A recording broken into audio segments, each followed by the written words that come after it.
વિદ્યાર્થી મિત્રો, તારીખ 11/7/21ના રોજ જે નીટનું પેપર લેવામાં આવ્યું ધોરણ 12ના વિદ્યાર્થીઓ માટે અને વિષય કેમેસ્ટ્રી, તો આપણે આજે એનું સોલ્યુશન કરીશું. અને જે 11મા ધોરણમાં જે કેમેસ્ટ્રીમાં ચેપ્ટર છે અને એ પ્રશ્નનું સોલ્યુશન કેવી રીતે થાય એ આજે જોઈએ. જો અહીંયા 69થી 11થના પ્રશ્નો છે. 56 ગ્રામ નાઇટ્રોજનમાં મોલ અને કદ અનુક્રમે ખાલી જગ્યા છે. તમને અહીંયા એક પદાર્થ આપેલો છે નાઇટ્રોજન, એનું વજન આપેલું છે, એના મોલ અને કદ આપણે શોધવાના છે. 56 ગ્રામ નાઇટ્રોજન એટલે કે N2. હવે આપણે તમને શીખવાડ્યું હતું તે વખતે યાદ હોય તો કે આ જગ્યાએ અહીંયા ટ્રાયેંગલ શીખવાડ્યું હતું. મોલમાંથી દળ, દળમાંથી કદ અને અહીંયા સંખ્યા, એવું યાદ હશે આપ સૌને. બરાબર, અહીંયા છીએ આપણે દળ. હવે દળ આપેલું છે 56 ગ્રામ. દળમાંથી જ્યારે મોલ તરફ જવું હોય ત્યારે આપ સૌ જાણો છો કે ભાગાકાર કરવાનો શામાંથી? એના આણ્વીય દળ વડે. એટલે કે જે કંઈ દળ છે એના આણ્વીય દળ વડે ભાગાકાર કરવાનો. તો અહીંયા આણ્વીય દળ કેટલું છે? અહીંયા 56 છે. અરે વજન કેટલું આપેલું છે? 56. આણ્વીય દળ નાઇટ્રોજનનું કેટલું હશે? 1નું 14. બરાબર, તો 2 નાઇટ્રોજન છે ને, એટલે 14 દુ 28. તો એને 28 વડે ભાગીશું તો 28 દુ 56 એટલે કે 2 મોલ આવશે. એટલે અહીંયા આન્સર આપણો 2 મોલ આવ્યો. હવે મોલમાંથી પાછું કદમાં જવાનું છે. તો મોલમાંથી જ્યારે કદમાં જવાનું હોય ત્યારે તમને ખબર છે કે 22.4 વડે ગુણવાના છે. STP એ કદ છે વાયુનું. તો 2 ને 22.4 વડે ગુણીએ, 2 ને 22.4 વડે ગુણીશું તો 44.8 જવાબ આવશે. 44.8 લીટર અને 2 મોલ. એટલે આપણો આન્સર જે છે બરાબર એ આવશે 2 મોલ અને 44.8 લીટર. રાઈટ. ચલો, ત્યાર પછી 70મો પ્રશ્ન. 480 મિલી 1.5 સાંદ્રતા ધરાવતું દ્રાવણ આપેલું છે પ્લસ 520 મિલી 1.2 મોલર સાંદ્રતા ધરાવતું દ્રાવણ છે. મિશ્ર કરતા મળતા દ્રાવણની સાંદ્રતા કેટલી? સિમ્પલ છે, ક્યાં તો બંને એસિડ હશે, ક્યાં તો બંને બેઝ હશે. તો એ પણ આપણે શીખી ગયા છે એમાં કે જ્યારે કોઈ પણ 2 એસિડ અથવા 2થી વધારે એસિડ બેઝ અને એનું મિશ્રણ કરવામાં આવે ત્યારે આપણે સૂત્ર શીખી ગયા છે. હવે મોલારિટીમાં આપેલું છે એટલે અહીંયા આગળ જ્યારે પણ કોઈ પણ દ્રાવણોનું મિશ્રણ કરવામાં આવે ત્યારે આપ સૌને સૂત્ર ખબર છે, તમે બધા જાણો છો કે જે મેઇન સૂત્ર આવે છે એમાં આવી રીતે આવે છે કે કોઈ પણ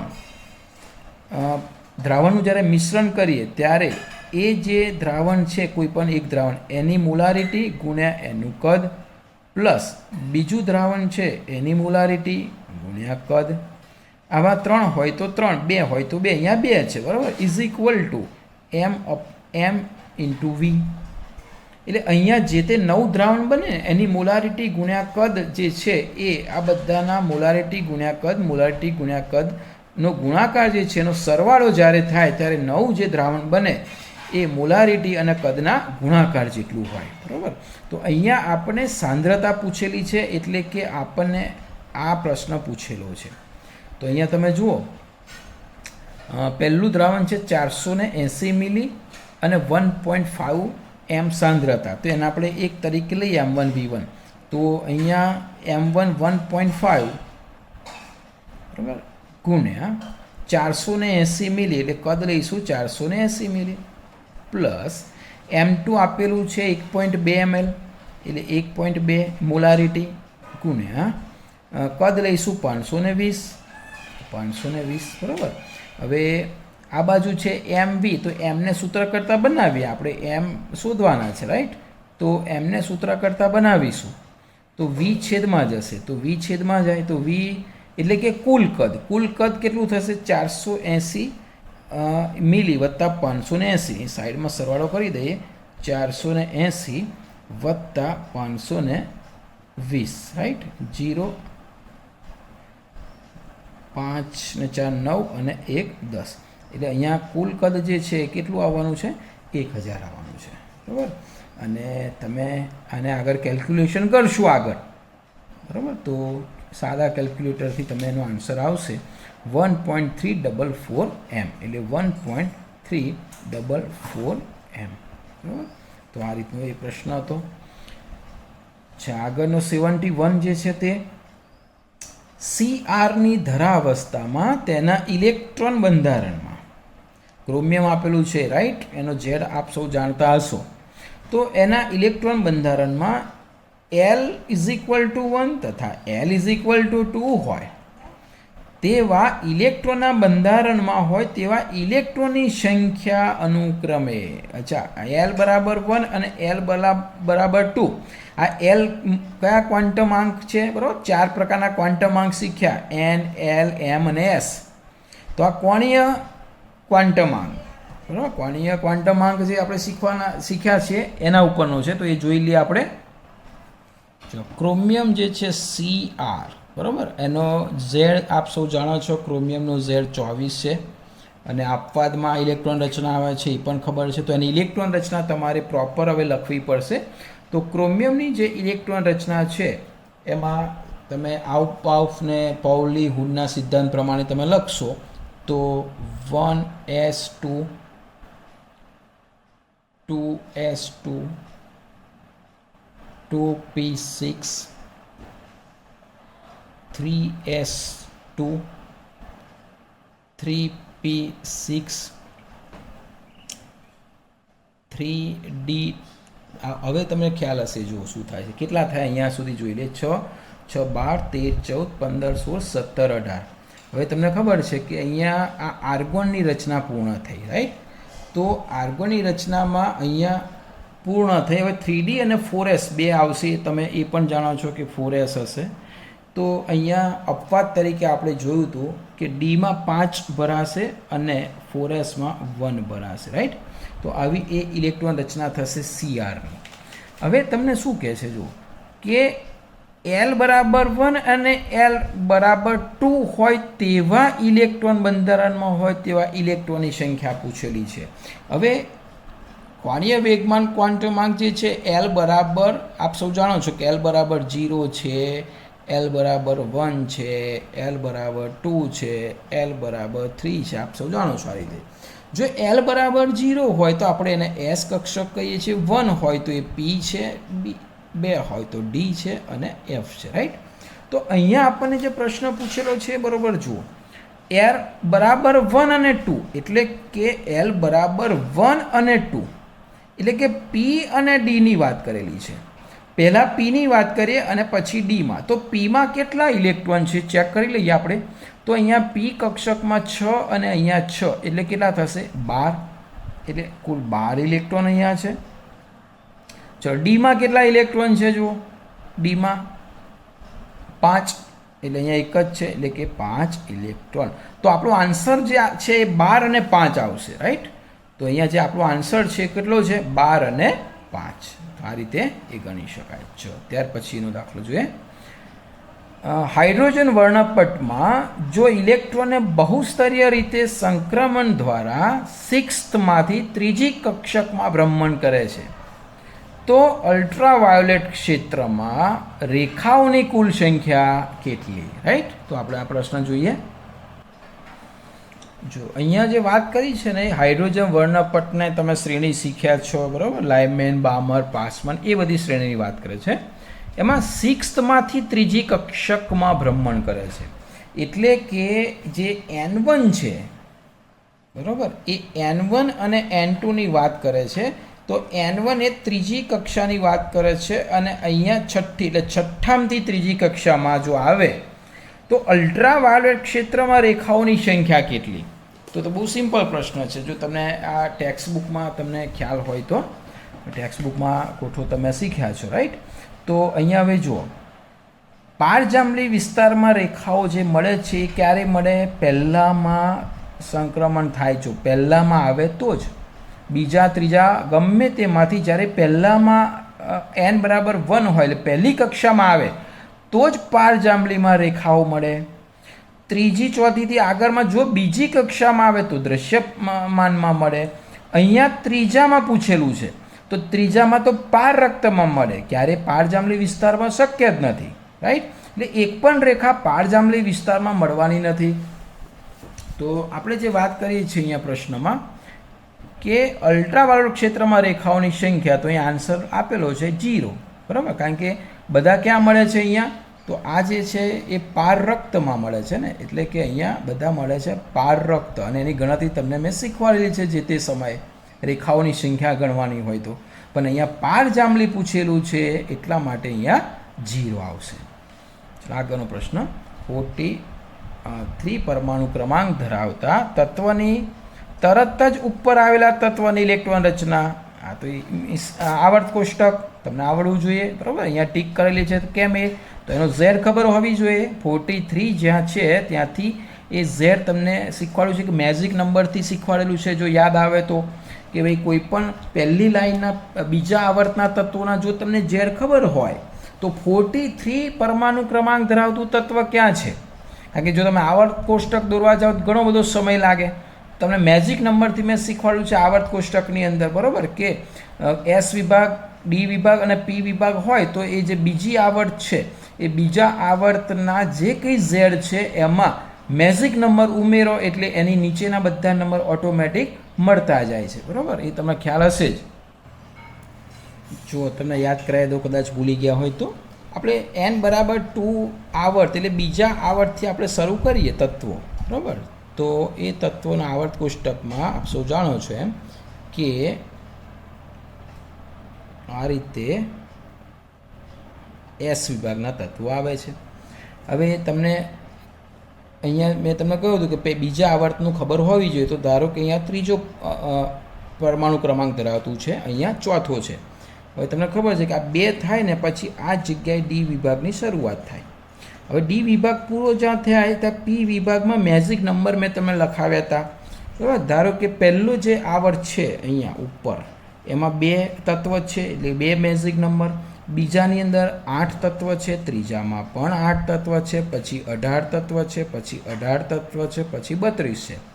પરીક્ષામાં જ્યારે આવું પૂછાય આપણે શોધવાનું છે 43 નંબર, કે 43 નંબરનું તત્વ એક્ઝેક્ટલી ક્યાં છે, બરાબર. તો એના ઉપરના તત્વની વાત ખબર પડે. તો 43 શોધવું હોય તો આખું આવર્ત કોષ્ટક દોરવાની જરૂર નથી, તમે ગમે તે એક હરો લઈ લઈએ.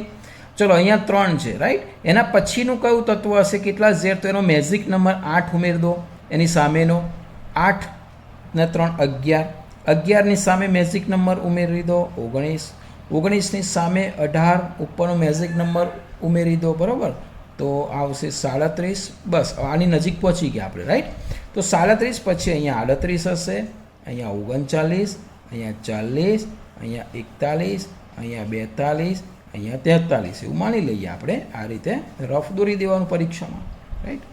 તો બહુ સીધી વસ્તુ. આ 19 છે તો 20, 21, 22, 23, 24 અને 25. એનો મતલબ અહીંયા પ્રશ્ન એવો છે, તમને પ્રશ્ન તમે જુઓ તો સાંભળો બરાબર ફરીથી, કે 43 પરમાણુ ક્રમાંક ધરાવતા તત્વની તરત ઉપર આવેલા તત્વની ઇલેક્ટ્રોન રચના, એટલે કે 43ની ઉપર તરત જ આવેલી, એટલે કયા નંબરનો ઝેડ આવ્યો, 25, બરાબર. તો એ તો સિમ્પલ થયું કે ભાઈ ઝેડ 25 છે. જો તમને મેં પેલું શીખવાડ્યું સાયન્સવાળું આખું વાક્ય યાદ રાખવાનું, તો 25 આવશે એટલે તમને તરત ખ્યાલ આવશે કે ભાઈ 25 એટલે કોણ, તો કે mn, બરાબર. સાયન્સ ટીચર વિક્રમને એટલે mn આવશે, બરાબર. આની ઇલેક્ટ્રોન રચના તમને પૂછેલી છે, તો 25ની ઇલેક્ટ્રોન રચના તો તમે આમાં જોઈને જ કહી શકશો કે ભાઈ 25મા નંબરની ઇલેક્ટ્રોન રચના કેટલી. આમ તો ઇલેક્ટ્રોન ગણશો એના ઉપરથી ખ્યાલ આવી જશે, બરાબર. તો અહીંયા ટીક કરેલી છે, પહેલું આન્સર છે કે નહીં, 2 2 2, 2p બરાબર છે, 3s 2 સુધી બરાબર છે, 3p6, પછી 3d આ છે ને ક્રોમિયમ હમણાં શીખ્યા ને આપણે, cr પછીની તરત mn આવે એટલે 3dમાં 5 ભરાઈ ગયા. હવે બાકીનો ક્યાં ભરવાનો, 4s2માં ભરાશે, રાઈટ. ઇલેક્ટ્રોન રચના તમને સમજાવી હશે, તમને ખ્યાલ આવી ગયો હશે. એટલે અહીંયા તમે ઇલેક્ટ્રોન ગણશો તો કમ્પ્લીટલી 25 ઇલેક્ટ્રોન થશે, એટલે એના ઉપરથી પણ તમને ખ્યાલ આવે. બાકીના ઇલેક્ટ્રોન તમે ગણવા જશો ને તો વધઘટ જશે. પણ મેઇન પ્રશ્ન શું છે કે 43ની ઉપર 25 પરમાણુ ક્રમાંક આવે એ તમને ખ્યાલ આવવો જોઈએ, રાઈટ.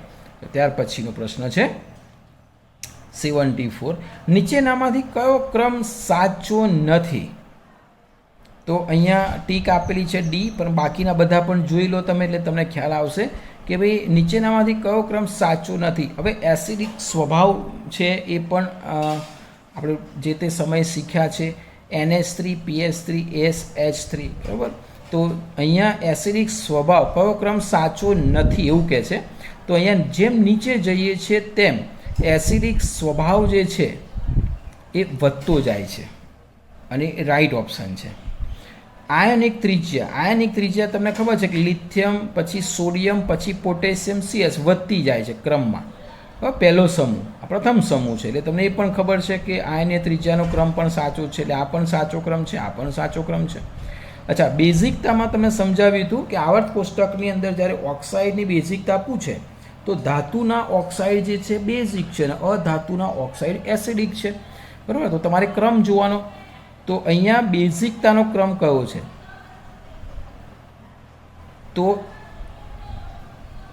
એલ્યુમિનિયમ, મેગ્નેશિયમ, સોડિયમ ને પોટેશિયમ તમે આવર્ત કોષ્ટકની અંદર તમે જુઓ, બરાબર. તો એલ્યુમિનિયમ છે 13મા સમૂહમાં છે, ત્યાર પછી મેગ્નેશિયમ એ જ આગળની છે, એની આગળ Na છે અને નીચે K છે, રાઈટ.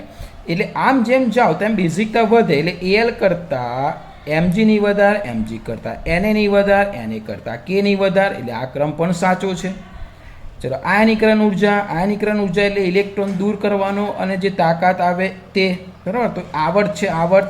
હવે આવર્તમાં આમ જાઓ તો આયનીકરણ ઉર્જા હંમેશા વધે, રાઈટ. પણ ક્રમ કયો છે? તો કે પછી તમને ખ્યાલ છે કે લિથિયમ પછી બેરિલિયમ અને બોરોન અને કાર્બન, પણ આ બે અપવાદ છે. આપણે તે વખત શીખ્યા હતા 2B નો અપવાદ છે આયનીકરણ ત્રિજ્યામાં. 2B નો એટલે કે 2B અને નો એટલે કે NO, આ એકલો અપવાદ છે. એટલે અહીંયા તમને ખ્યાલ હોય કે આ લેસ ધેનની જગ્યાએ અહીંયા પણ ગ્રેટર ધેન અને અહીંયા પણ ગ્રેટર ધેન આવે, બરાબર. એટલે આ અહીંયા રોંગ છે, એટલે આ ખોટું છે. જો ઓપ્શન કયો આવશે? ડી આવશે. ઓકે. 75 ક્વેશ્ચન, નીચેના પૈકી કયો અણુ રેખીય નથી? બરાબર, બહુ સિમ્પલ પ્રશ્ન છે. અહીંયા BE થી શરૂઆત કરીએ તો આપ સૌ જાણો છો કે BeCl આ રીતે એક એક ઇલેક્ટ્રોન જોડાય છે. બાહ્ય કક્ષામાં એના 2 જ ઇલેક્ટ્રોન છે, એક એકની ભાગીદારી થાય છે એટલે એ રેખીય છે. CO2 ની રચના પણ આપ સૌ જાણો છો કે કાર્બનના 4 ઇલેક્ટ્રોન બબ્બેની ભાગીદારી કરીને CO સાથે જોડાય છે એટલે 180નો ખૂણો અહીંયા છે, 180નો ખૂણો અહીંયા છે, આ બંને રેખીય છે.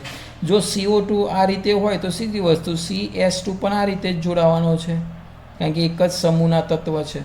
એટલે આ 3 રેખીય થયા. પણ CO3 2- આપ સૌ જાણો છો કે CO3 2- તમે જ્યારે લુઈસ પ્રમાણે સ્ટ્રક્ચર દોરવા જશો તો બહુ સીધી વસ્તુ છે કે એમાં તમારે 3 બાજુ ઓક્સિજન આ રીતે જોડાશે, એમાં કોઈ એક ઓક્સિજન સાથે ડબલ દ્વિબંધ હશે અને કોઈ એક બાકીના 2 ઓક્સિજન સાથે સિંગલ બંધ હશે. એટલે આમ આકાર ઉપરથી જોઈ શકો છો. લુઈસ પ્રમાણે પ્રોપર તમે દોરવા જશો તો સીધી વસ્તુ છે, અહીંયા એક માઇનસ આવશે કે અહીંયા માઇનસ આવશે અને બાકીનું અષ્ટક પૂર્ણ થશે, રાઈટ. તો આ આકાર રેખીય નથી. તો આવા પ્રકારનો એ આકાર રચાય છે. એટલે કે કયો અણુ રેખીય નથી? તો CO3 2- રેખીય નથી. 76 ક્વેશ્ચન, કોના દ્વારા NH3 અને BF3 મળે છે? રાઈટ. હવે એમાં બંધની વાત કરેલી છે. જો BF3 અને NH3 વચ્ચે આયોનિક બંધ, આપણે એ બધા બંધ શીખ્યા હતા. B અને N વચ્ચે સવર્ગ બંધ, B અને N વચ્ચે સહસંયોજક બંધ, BF3ના F પરમાણુ અને NH3ના પરમાણુ વચ્ચે H બંધો જોવા મળે છે. તો આપણે આની જે રચના દોરી હતી ને 76માં, તો તમને યાદ હશે તો ફરી આપણે દોરી દઈએ. 76માં જ્યારે એસિડની વાત કરતા હતા આપણે, લુઈસ એસિડ બેઝ, તે વખત તમને આ સ્ટ્રક્ચર દોરાવ્યું હતું NH3 અને BF3, રાઈટ. તો BF3 આપણે એને આવી રચનાથી લખી શકીએ BF3 પ્લસ NH3. આવું તમને મેં તે વખત સમજાવ્યું છે NH3. હવે અહીંયા NH3માં અષ્ટક માટે અહીંયા 2 ઇલેક્ટ્રોન વધારાના અબંધકારક ઇલેક્ટ્રોન તરીકે હોય છે, એટલે અહીંયા અષ્ટક પૂર્ણ થાય છે. બીની પાસે જે બાહ્ય કક્ષાના ઇલેક્ટ્રોન છે 3 છે, એટલે 3 ની ભાગીદારી થઈને આવી રીતે 3 બંધ બનાવે છે. એટલે આમ તમે જોવા જાઓ તો સીધી વસ્તુ આને ઇલેક્ટ્રોન ખૂટે છે, આને ઇલેક્ટ્રોન ખૂટે છે એટલે કે આપણે એવું કહી શકીએ કે ઇલેક્ટ્રોન અહીંયા ઓછા છે એટલે ખૂટે છે. આની પાસે ઇલેક્ટ્રોન વધારે છે, વધારાના પડેલા છે, બંધમાં ભાગ લેતા નથી. એટલે અષ્ટક પૂર્ણ કરવા આ ઇલેક્ટ્રોન અહીંયા બંને ઇલેક્ટ્રોન એટલે ઇલેક્ટ્રોન યુગ્મનું અહીંયા દાન કરશે એટલે આ જે NH3 જે છે એ એકચ્યુઅલી શું થશે, દાન કરશે એટલે પોતે એસિડ કે બેઝ, તો આપણે શીખ્યા હતા કે દાન કરે ઇલેક્ટ્રોન એ બેઝ છે, કયા લુઈસ બેઝ, રાઈટ. એટલે આ લુઈસ બેઝ થયું અને આ ઇલેક્ટ્રોન સ્વીકારે છે એટલે કે એ કહેવાય લુઈસ એસિડ. આપણે આવી રચના શીખ્યા હતા. એટલે અહીંયા 2 ઇલેક્ટ્રોન દાન કરે છે એટલે જે આ બંધ થયો ને એ બંધ કયો થયો, આ બંધનું નામ શું થયું, બંને ઇલેક્ટ્રોન જ્યારે આપે ત્યારે એને શું કહેવાય, સવર્ગ સહસંયોજક બંધ, રાઈટ. તો અહીંયા આપણે જે ઓપ્શન છે બી અને એન વચ્ચે કયો બંધ બને છે, સવર્ગ સહસંયોજક બંધ. ઓકે, ચલો આગળનો પ્રશ્ન જોઈએ. ચલો 77 ClF3 ક્લોરીનમાં કયા પ્રકારનું સંકરણ હોય છે, એટલે કે આમાં મધ્યસ્થ જે પરમાણુ છે Cl એની આજુબાજુ 3 F હશે, તો એ કયા પ્રકારનું સંકરણ હોય છે. આવા પ્રશ્ન વારંવાર પૂછાય છે, બરાબર. આમાં ઘણા બધા પ્રકારના પૂછાય. જો તમે સંકરણ ગણતા આવડે તો અબંધકારક કેટલા, બંધકારક કેટલા, એનો આકાર કેવો, બરાબર, એના ખૂણા કેટલા, એ ધ્રુવીય છે કે અધ્રુવીય, ઘણા બધા પ્રશ્ન તમને આવડી જાય. તો આ ફરી એક વખત રિવાઇઝ કરાવી દો. ઓલરેડી તમને જાણ હશે જ, ખબર જ હશે કે ભાઈ એમાં sp3d સંકરણ કેવી રીતે શોધેલું છે. તો આપણે લઈએ અણુ ClF3 અને તમને એક ઉદાહરણ આપું અને સૂત્ર પણ સમજાવી દઉં. જો આપણે એમાં શીખ્યા હતા, યાદ હોય તો n બરાબર એક સૂત્ર મેં તમને આપ્યું હતું કે n બરાબર 1/2 v plus m minus c plus a. આ બહુ ઇમ્પોર્ટન્ટ સૂત્ર છે, શોર્ટ પદ્ધતિમાં MCQ માટે વેરી ઇમ્પોર્ટન્ટ. આ n છે ને નંબર છે એવું સમજી લઈએ. n એ એક જાતના નંબર છે. હવે નંબર કયા કયા હોઈ શકે, તો આપણે 2 થી શરૂ કરીએ, 2 3 4 5 6, બરાબર. હવે આ સૂત્ર સમજાવવા પહેલાં નંબર તમને સમજાવી દઉં, એક વખત યાદ કરાવી દઉં કે જો આ નંબર આનું સાદુરૂપ આપતા તમને 2 મળે છે, 2 જ નંબર, તો એનો મતલબ એ sp 2 કક્ષકો જોડાયેલી છે, એ sp સંકરણ હોય અને એનો આકાર રેખીય હોય. આપણે એ પણ જોઈ લઈએ જોડે જોડે. ચલો 3 હોય તો સીધી વસ્તુ છે એ sp2 સંકરણ હોય અને એનો આકાર આવે સમતલ્ય ત્રિકોણ. જો 4 હોય તો એ sp3 હોય, બરાબર. તો 4 sp3 સંકરણ આવે તો એને કહેવાય સમચતુષ્ફલકીય. 5 હોય તો sp3, હવે એક કક્ષક નવી d એડ થાય તો આનો આકાર ત્રિકોણીય દ્વિપિરામિડ. 6 હોય તો sp3d2.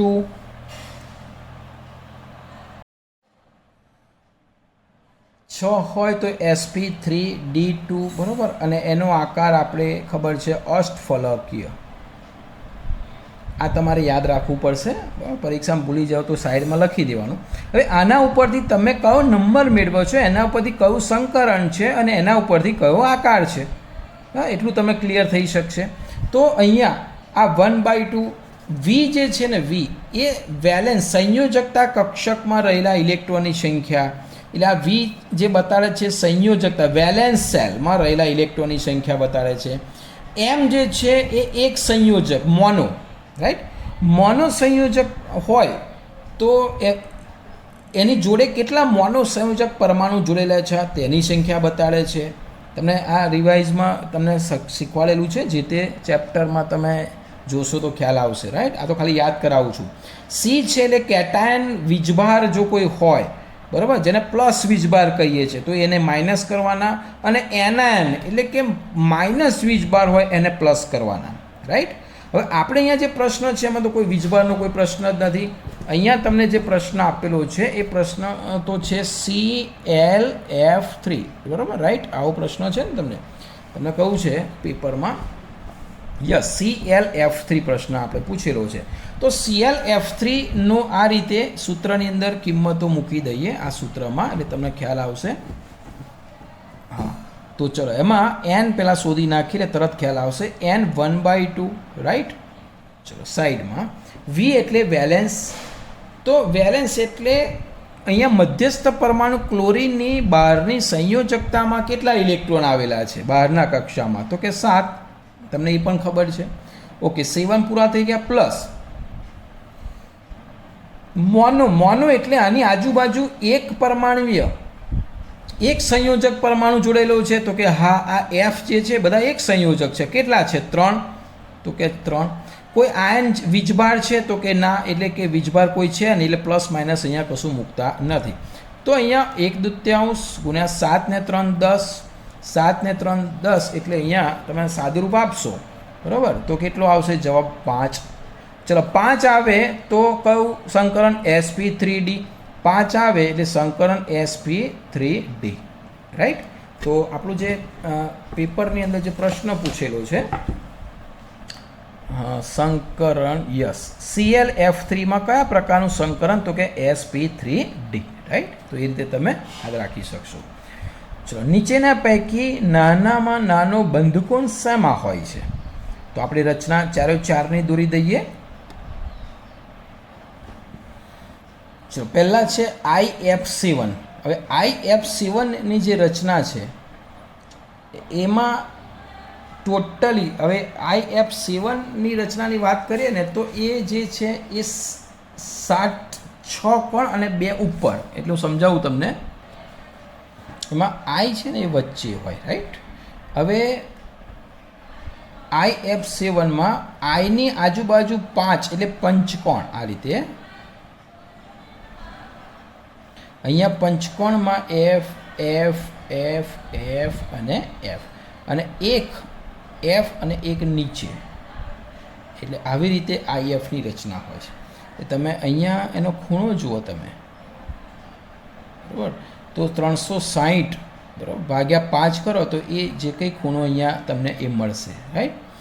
હવે CH4ની રચના તો બહુ સીધી વસ્તુ છે, સમચતુષ્ફલકીય આકાર છે, એટલે એની રચનાનો ખૂણો તો તમે સૌ જાણો છો 109.5 ડિગ્રીનો ખૂણો છે. અહીંયા જે ખૂણો છે કેટલો આવવાનો છે? 360 ભાગ્યા 5, 1 2 3 4 ને 5 બરાબર. અચ્છા, હવે BeF2ની વાત કરીએ તો રચના બહુ સિમ્પલ છે. એની પાસે 2 ઇલેક્ટ્રોન છે વધારાના, એટલે એ રેખીય એટલે 180નો ખૂણો બનાવશે. BF3 એ તો બહુ સિમ્પલ વસ્તુ છે, સમતલ્ય ત્રિકોણ બનાવશે, એટલે અહીંયા F, અહીંયા F અને અહીંયા F. તો અહીંયા ખૂણો કેટલો થશે? 120. તો આ 120 છે, આ 180 છે, આ 109 છે, અને આ 360 ભાગ્યા 5. તો સૌથી નાનો ખૂણો જે છે એ સીધી વસ્તુ છે, IF7માં આવશે. સૌથી મોટો ખૂણો પૂછ્યો હોત તો BeF2 આવત. ચડતા ઉતરતા ક્રમમાં પણ પૂછી શકે. તો અહીંયા પ્રશ્ન જે છે એ સૌથી નાનામાં નાનો બંધકોણ શેમાં છે? તો IF7માં છે રાઈટ. ચલો ત્યાર પછી હા NH4Cl સોલિડ S છે, gives NH3 gas plus HCl gas. આ પ્રક્રિયા દરમિયાન એન્ટ્રોપી બહુ સીધી વસ્તુ છે. જો આ સોલિડ પદાર્થ છે અને ઘનમાંથી, એટલે કે અહીંયા વાયુરૂપમાં એક પણ મોલ નથી, અને એમાંથી વાયુરૂપ 2 મોલ મળે છે. અહીંયા વાયુરૂપ 2 મોલ આપણને મળે છે એના વિઘટનથી. અહીંયા 0 મોલ છે. 0 મોલમાંથી વાયુરૂપના 2 મોલ વધે તો એન્ટ્રોપી ઓબ્વિયસલી વધે છે બરાબર, એટલે અહીંયા એન્ટ્રોપી વધશે. ચલો આ પણ બહુ સિમ્પલ પ્રશ્ન છે. ખાલી જગ્યાની એન્ટ્રોપી સૌથી વધુ હશે. ચલો પારો મર્ક્યુરી એ આપ સૌ જાણો છો લિક્વિડ ફોર્મ છે. હીરો એ સોલિડ ફોર્મ છે અને ઘણો જ કઠણ છે બરાબર. પ્રવાહી નાઇટ્રોજન કયું જ છે? લિક્વિડ, એટલે N2 છે. ભલે નાઇટ્રોજન છે પણ ગેસ ફોર્મમાં નથી, પ્રવાહીમાં છે. અને હાઇડ્રોજન વાયુ ગેસ ફોર્મમાં છે. તો આ તો બહુ સિમ્પલ પ્રશ્ન થયો રાઈટ. સૌથી ઓછી એન્ટ્રોપી સોલિડ, એનાથી વધારે એન્ટ્રોપી લિક્વિડ, અને સૌથી વધારે એન્ટ્રોપી ગેસની હોય છે, એટલે અહીંયા આવશે ડી ઓપ્શન. ત્યાર પછી 81, નીચે આપેલી કઈ પ્રક્રિયામાં દબાણનો વધારો કરતાં નિપજમાં વધારો થશે? બરાબર, આ લો સેટેલિયરના સિદ્ધાંતમાં સંતુલનવાળા પાઠનો પ્રશ્ન છે. અહીંયા પૂછ્યું છે દબાણમાં વધારો કરવાનો, દબાણમાં વધારો કરતાં નીપજ વધારે થાય. તો બહુ સીધી વસ્તુ છે, દબાણમાં વધારો કરો એટલે આપ સૌ જાણો છો તેમ કેટલા મોલથી કેટલા મોલ તરફ પ્રક્રિયા થાય. દબાણ વધતા વધારે મોલથી ઓછા મોલ તરફ પ્રક્રિયા થાય. આપ સૌ જાણો છો કે દબાણ જો વધારીએ તો વધુ મોલ થી કઈ તરફ પ્રક્રિયા થાય, ઓછા મોલ તરફ પ્રક્રિયા થાય. તો આપણે ચેક કરી લઈએ કે નિપજમાં વધારો ક્યાં થાય, તો એ ચેક કરી લઈએ. ચલો મોલની વાત કરીએ. અહીંયા ગેસ મોલ, વાયુરૂપ મોલ જોઈશું આપણે, રાઈટ, કારણ કે દબાણની અસર ઘન પ્રવાહી ઉપર નથી બહુ થતી, વધારે ક્યાં થાય છે, વાયુ ઉપર. આ ગેસ ફોર્મ, આ ગેસ ફોર્મ, આ પણ ગેસ ફોર્મ. અહીંયા 1+1 એટલે આ બાજુ જે છે એની પ્રક્રિયાની વાત કરીએ તો એમાં 2 મોલ છે પ્રક્રિયક બાજુ અને નિપજ બાજુ પણ 2 વાયુરૂપ મોલ છે. બંને બાજુ સરખા એટલે અહીંયા તો કોઈ અસર થાય જ નહીં. ગમે તેટલું દબાણ વધારો, બરાબર, પુરોગામી પ્રતિગામીનો વેગ સરખો જ રહેવાનો છે. ચલો બીજામાં જોઈ લઈએ. અહીંયા એક ગેસ ફોર્મ છે, અહીંયા ગેસ ફોર્મ છે, એટલે અહીંયા 1 અને 1 એટલે કે 2 છે, રાઈટ. ચલો અહીંયા પણ 1 અને 1 એટલે કે અહીંયા પણ 2 છે, એટલે અહીંયા પણ કોઈ બાજુ પ્રક્રિયા નથી થવાની. ચલો અહીંયા જોઈ લઈએ. વાયુરૂપમાં આ સોલિડ છે, વાયુરૂપમાં 1 છે એટલે આ બાજુ 1 મોલ છે. અહીંયા 1 અને 1 2 મોલ છે એટલે અહીંયા 2 મોલ છે. અહીંયા વધારેથી ઓછા મોલ તરફ પ્રક્રિયા જાય એટલે અહીંયા પ્રક્રિયા રિવર્સ જાય આ રીતે. એટલે અહીંયા નિપજમાં વધારો ના થાય પણ નિપજમાં ઘટાડો થાય. હવે ડી રાઈટ છે, કેવી રીતે, તો કે અહીંયા આપણે મોલ ગણી લઈએ. 3 મોલ આના ગેસ અને 1 મોલ એટલે કુલ 4 મોલ છે. આ બાજુ 1 ગેસ, બીજો ગેસ એટલે કુલ 2 છે. તો અહીંયા પ્રક્રિયા વધારે મોલથી વધુ મોલથી ઓછા મોલ તરફ જાય એટલે કે 4 થી 2 તરફ જાય. એટલે રાઈટ આન્સર કયો છે, ડી છે. ઓકે, ચલો ત્યાર પછી આગળનો પ્રશ્ન લઈએ. 0.4 ગ્રામ NaOH એ 1 લીટર દ્રાવણમાં હાજર હોય તો તેના દ્રાવણની pH કેટલી છે, રાઈટ. તો એ આપણે ગણીએ દાખલો. ચલો અહીંયા આપેલા છે 0.4 ગ્રામ NaOH, 0.4 ગ્રામ NaOHનું 1 લીટર દ્રાવણ.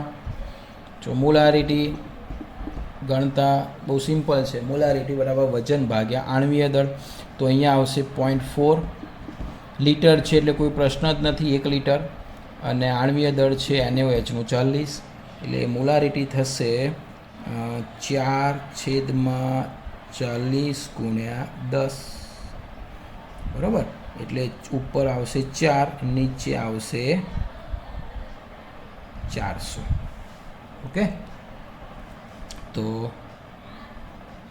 કેટલા થશે, ઉપર 1 નીચે 100 બરાબર 0.01 થાય.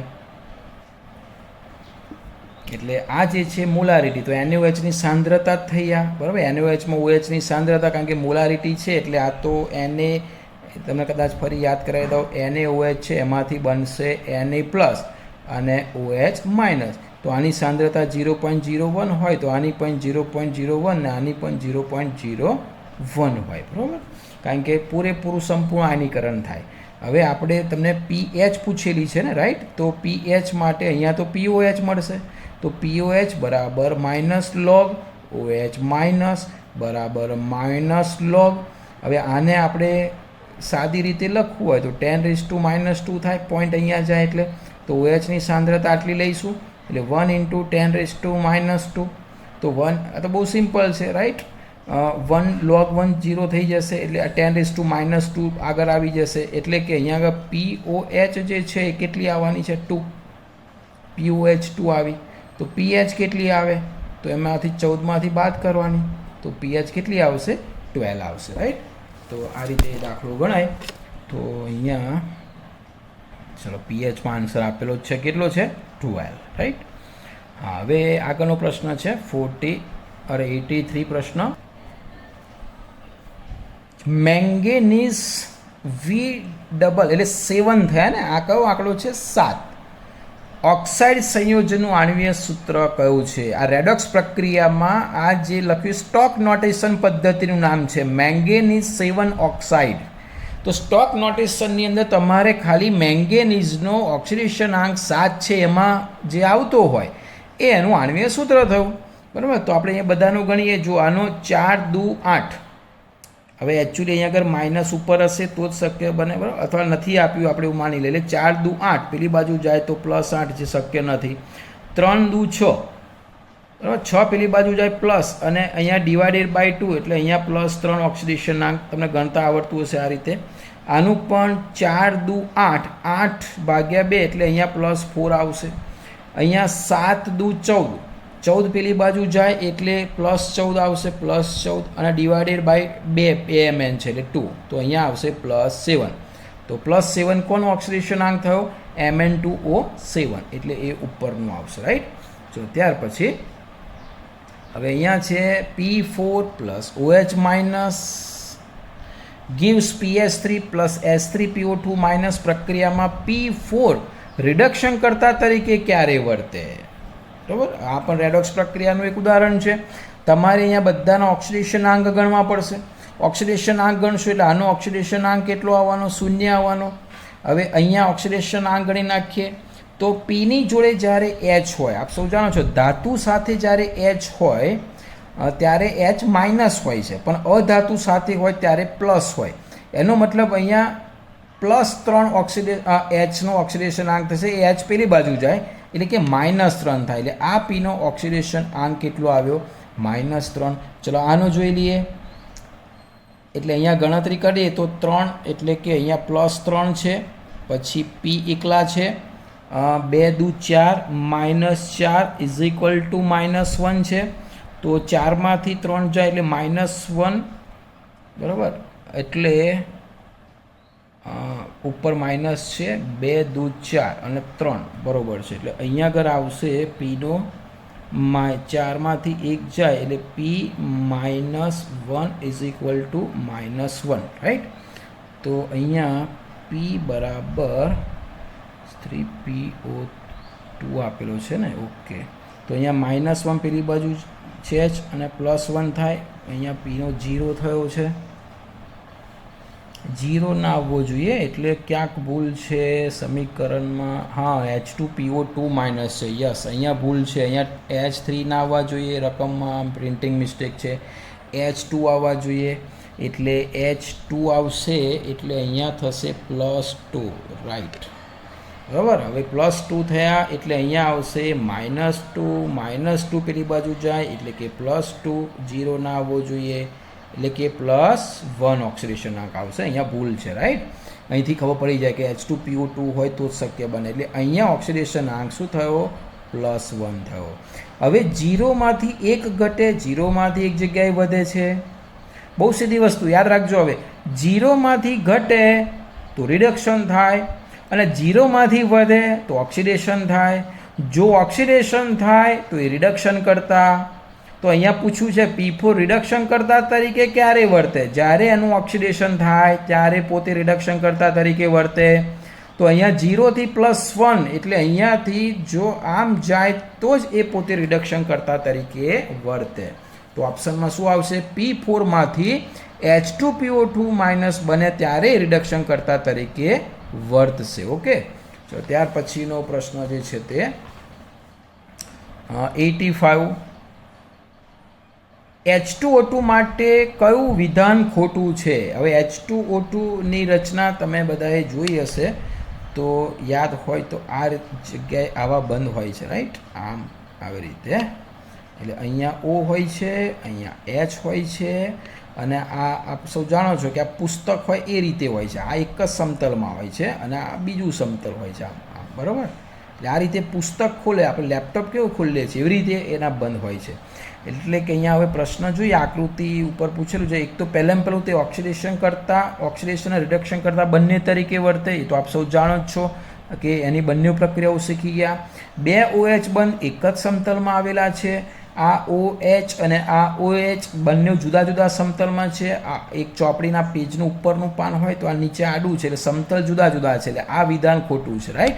આછા ભૂરા રંગનું છે તો એનો ભૌતિક ગુણધર્મ છે. ઓઝોન વડે ઓક્સિડેશન પામે છે, એ પણ સાચું છે. તો અહીંયા જે વિધાન ખોટું છે કયું છે?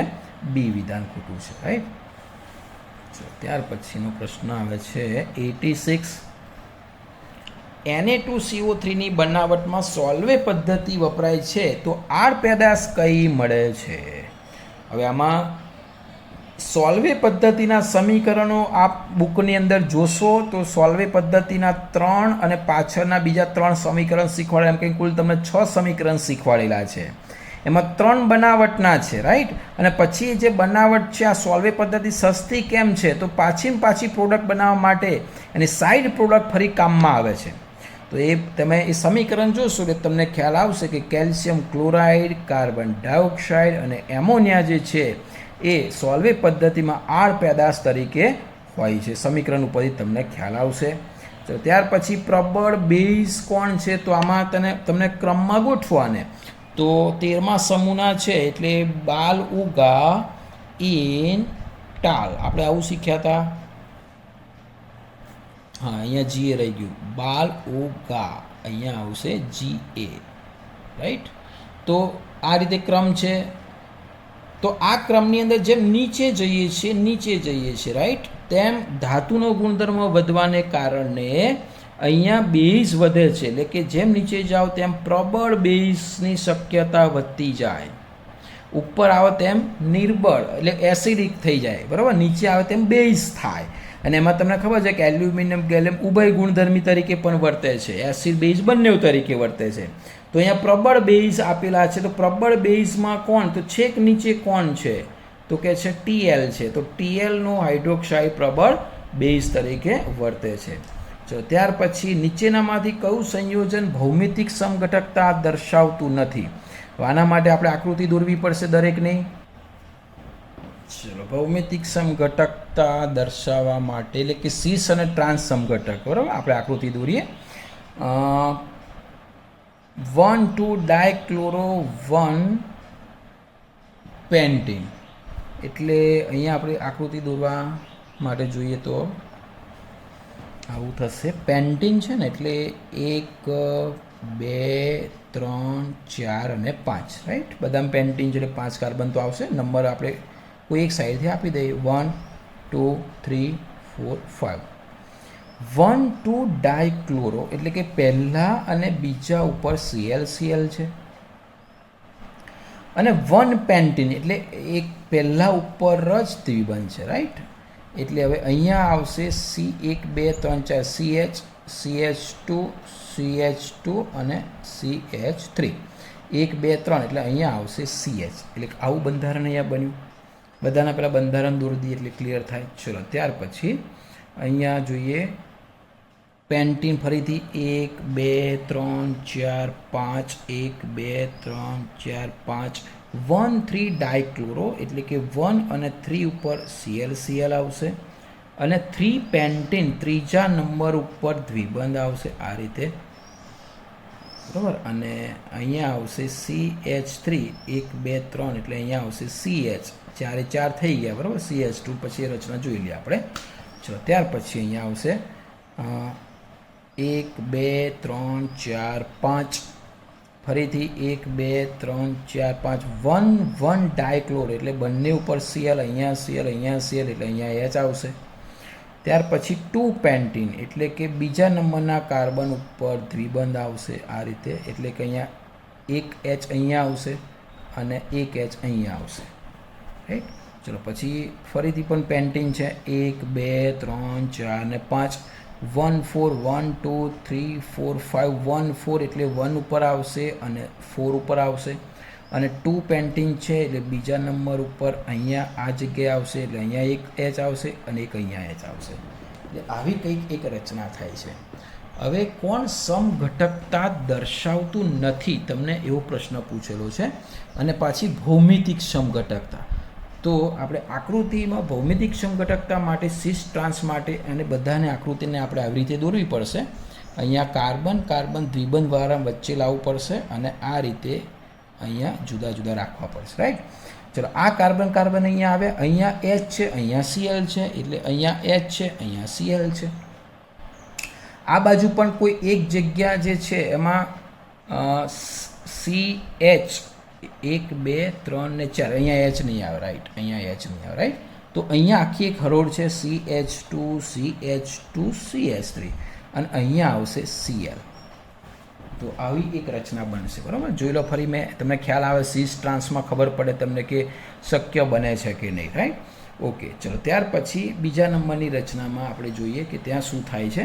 તો અહીંયા કાર્બન, અહીંયા કાર્બન, આ બરાબર. એટલે એનો મતલબ આ કાર્બન છે એમાં 1 2 3 4, એટલે અહીંયા એક કાર્બન ઉપર Cl છે અને અહીંયા આખી હરોળ છે. હરોળમાં શું આવશે અહીંયા?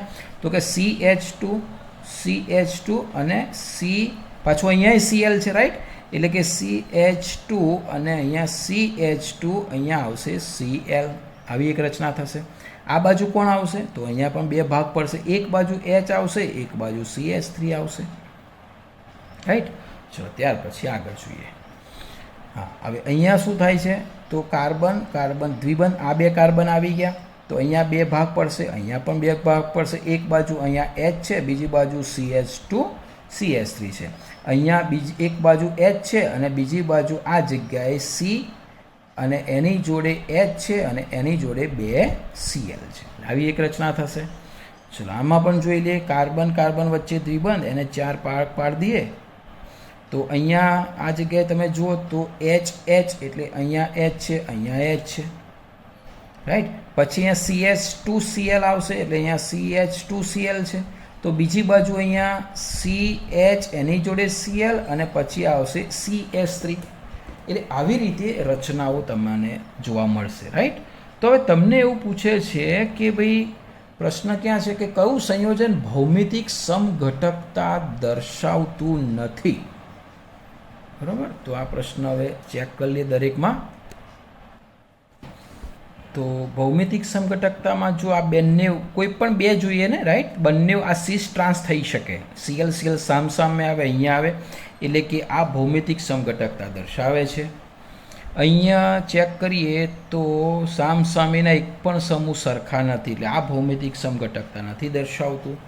અહીંયા H સરખા છે, આ ભૌમિતિક સમઘટકતા દર્શાવે છે. અહીંયા પણ H સરખા છે, અહીંયા પણ ભૌમિતિક સમઘટકતા દર્શાવે છે.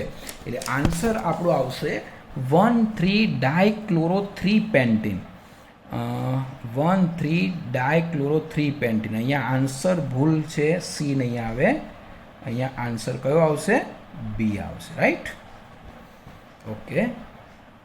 ચલો, નીચેનામાંથી કયો પ્રક્રિયક એસિડિક ગુણધર્મ ધરાવે છે? આ એસિડિક તો બહુ સિમ્પલ તમે શીખ્યા છો. આલ્કેન તો એસિડિક છે નહીં, કારણ કે H સરળતાથી આપતું નથી. આલ્કિનની પણ એટલું વધારે પડતો નથી, પણ આના કરતાં થોડોક એસિડિક હોય. પણ સૌથી વધારે એસિડિક જે હાઇડ્રોજન સરળતાથી આપે યોગશીલ પ્રક્રિયા હતી, તો એમાં 3 બંધવાળું જે છે ને આપણે શીખ્યા ને, ઇથાઇન સૌથી સારો. ઇથાઇન જે છે ને CH સૌથી સારો એ એસિડિક ગુણધર્મ ધરાવે. પણ જ્યારે છેડા પરનો H હોય, એટલે કે આપણે યાદ હોય તો તમને કહ્યું હતું કે લાસ્ટ છેડા પરનો જે કાર્બન છે એની જોડેનો ટર્મિનલ કહેવાય. ટર્મિનલ કાર્બન સાથે જ્યારે H હોય તો સરળતાથી H આપે, તો એ એસિડિક ગુણધર્મ ધરાવે. તો અહીંયા શક્ય નથી. બરાબર, અહીંયા પણ શક્ય નથી. અહીંયા ત્રિબંધ છે પણ એની પાસે H છે નહીં, એટલે અહીંયા પણ શક્ય નથી. તો જવાબ આવશે એ, કારણ કે આ H જે છે એ એસિડિક ગુણધર્મ માટે જવાબદાર છે. રાઈટ, એના પછીની છેલ્લો પ્રક્રિયા છે. પ્રક્રિયા શ્રેણીમાં CaC2 gives H2O, પછી Hg2+ ડાયલ્યુટ H2SO4b મળશે અને નિકલ અને હાઇડ્રોજનની ઉદ્યોગ. એટલે તમે જુઓ કે 3 સ્ટેપમાં પ્રક્રિયા આપેલી છે. તો તમને આન્સરમાં સી નિપજ પૂછેલી છે, ડાયરેક્ટ સીધી સી. બરાબર, તો તમને આ બહુ સિમ્પલ પ્રક્રિયા છે. તમે યાદ કરો કે કેલ્શિયમ કાર્બાઇડની પ્રક્રિયામાં H2O લઈએ તો કઈ નિપજ મળે, તો એ આપણે વિગતવાર સમજાવું. જો અહીંયા પ્રક્રિયા છે પહેલાં CaC2 કેલ્શિયમ કાર્બાઇડ, એની પ્રક્રિયા થાય છે H2O સાથે. તો CaC2ની પ્રક્રિયા જ્યારે H2O સાથે થાય ત્યારે અહીંયા ટ્વાઇસ H2Oની જરૂર પડશે. અને એમાંથી એટલે કે કેલ્શિયમ કાર્બાઇડ છે, કેલ્શિયમ કાર્બાઇડમાંથી CaOH ટ્વાઇસ બનશે, બુકની જ પ્રક્રિયા છે, અને C2H2 બનશે. બરાબર, તો અહીંયા ઇથાઇન બને છે. અહીંયા શું બને છે? ઇથાઇન, આપણે જેને એસિટિલિન કહીએ છીએ. બહુ ઇમ્પોર્ટન્ટ પ્રક્રિયા છે. ત્યારબાદ ઇથાઇન જે છે એ ઇથાઇનની પ્રક્રિયા Hg2+, એટલે મેઇન નિપજ અહીં આપણે ઇથાઇન લઈને ચાલીએ, બરાબર. તો Hg2+ જ્યારે બને અને ડાયલ્યુટ એની હાજરીમાં ડાયલ્યુટ H2SO4, તો આ પણ એક બુકમાં પ્રક્રિયા છે ને, રાસાયણિક ગુણધર્મમાં તમે જોશો ને તો ઇથાઇનની બહુ ઇમ્પોર્ટન્ટ એક પ્રક્રિયા છે. અને એમાંથી તમને CH3CHO, બરાબર, આ રીતે CH3CHO એટલે 2 એટલે ઇથેનાલ, એમાંથી તમને ઇથેનાલ મળશે. અને ઇથેનાલની આગળની જે પ્રક્રિયા છે એ નિકલ ઉદ્દીપકની હાજરીમાં H2 સાથેની જે પ્રક્રિયા છે તે જો અહીંયા તમે જો કે નિકલ ઉદ્દીપક છે, રાઈટ, H2 એડ થાય છે. હવે સીધી વસ્તુ, હાઇડ્રોજન અહીંયા એડ કરવો છે, એટલે કે આપણી પાસે CH3CHO છે, બરાબર. ધારો કે આ પ્રક્રિયા બુકમાં આવી કોઈ પ્રક્રિયા 10th-12thમાં શીખ્યા, પછી 11thમાં બુકમાં નથી આ, પરંતુ એના ઉપરથી તમારે આન્સર સાથે મેચ કરવાનું તો બહુ સીધી વસ્તુ છે. અહીંયા જે નિપજ મળી એ કઈ મળી? CH3CHO, એટલે આ તો સી નિપજ હોઈ શકે જ નહીં, રાઈટ. અચ્છા, હવે H2 એડ કરવાનો, CH3CHO છે એમાં H2 એડ કરીએ તો સીધી વસ્તુ છે, તમને આવું મળી શકે કે આમાં 2 H એડ કરવાના છે, 2 H. તો 2 H એડ કરો એટલે C2H4, એ તો શક્ય નથી. આમાં 2 H એડ કરો, બરાબર, તો આ તો ઉડતો O દૂર થાય છે, એટલે આ પણ આમ દેખાતી રીતે શક્ય નથી. અચ્છા, અહીંયા એક જ કાર્બન છે, રાઈટ.